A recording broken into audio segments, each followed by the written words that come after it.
ታውረስ የኮከብ ቆጠራ ውስጥ ሁለተኛ የዞዲያክ ምልክት ነው። ከሚያዝያ 12 እስከ ግንቦት 12 ድረስ ባለው ጊዜ የተወለዱ ሰዎች ናቸው።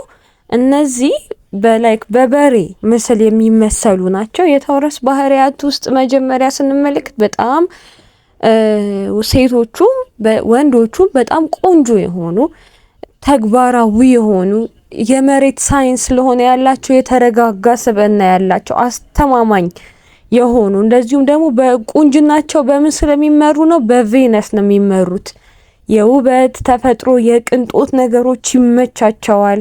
ጥንካሬያቸው በጣም ታታሪ ናቸው፣ ታማኝ ናቸው፣ ለሀሳባቸው የጸኑ ናቸው። ድክመታቸው ደግሞ ግትር ናቸው። በመሬት ሳይን የሚመሩ ስለሆኑ በጣም ግትር የማይለዋወጡ አይነት ፐርሰናሊቲ ያላቸው ሰዎች ናቸው። ታውረስ ሰዎች ሌላ ምን አላቸው? በጣም በሴቶቹ በጣም ቆንጆ የሆኑ የተረጋጉ ድንድን ያሉ የሚያምር ስብዕና ያላቸው ብዙ ጊዜ አትራክት የሚያደርጉ ናቸው። ወንዶቹም በዛው ልክ በጣም ቆንጆ የሆኑ ናቸው።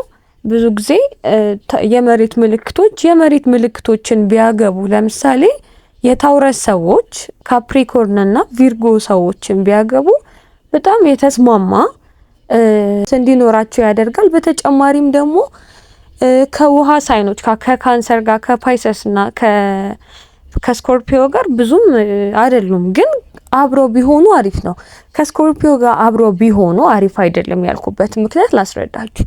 የታውረስ ሰዎች ምን አይነት ሰዎች ናቸው መሰላችሁ? በጣም ቁንጅናን የሚያዩ ቆንጆን ነገሮች ቀድሞ የሚታያቸው ሲሆኑ ስኮርፒዮ ሰዎች ደግሞ ቀድሞ የሚታያቸው ምንድነው? የቆሸሸ ነገር እድፍ ነው። ምን ሆኑ? እነዚህ ሁለት ኮከቦች ኦፖዚት ሳይኖች ናቸው ማለት ነው። ብዙ ጊዜ ሰው ላይ ያለውን እንከን የሚያወጣ ሰው ስኮርፒዮ ሰው ነው። ብዙ ጊዜ ደግሞ ያ እንከኑ ሳይታየው ቆንጆ ነገሩ ብቻ እየታየ ያለው ሰው ደግሞ ማነው? ታውረስ ነው። ታውረሶች በጣም ታታሪ የሆኑ ሰዎች ናቸው። የመሬት ምልክት ያለባቸው ኮከቦች ውስጥ ሶስቱም በጣም ታታሪ ሲሆኑ ታውረሶች በጣም ታታሪ ለስራቸው ለምናቸው ለሁሉም ነገር ራሳቸውን ኃላፊነት ሰጥተው የሚሰሩ ናቸው። እንዲሁም ደግሞ ከእህትና ከወንድማቸው ጋር ያላቸው ግንኙነት አሪፍ የሆነ ነው።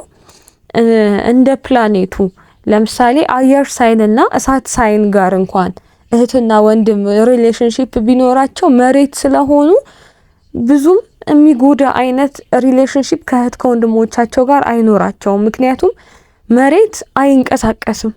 እኛ አሁን ምድር ላይ እንደምንኖረው መሬት አይንቀሳቀስም። እሳቱን መጥቶ ይነድበታል፣ ምንም አይልም። መሬቱ ዝም ነው የሚለው።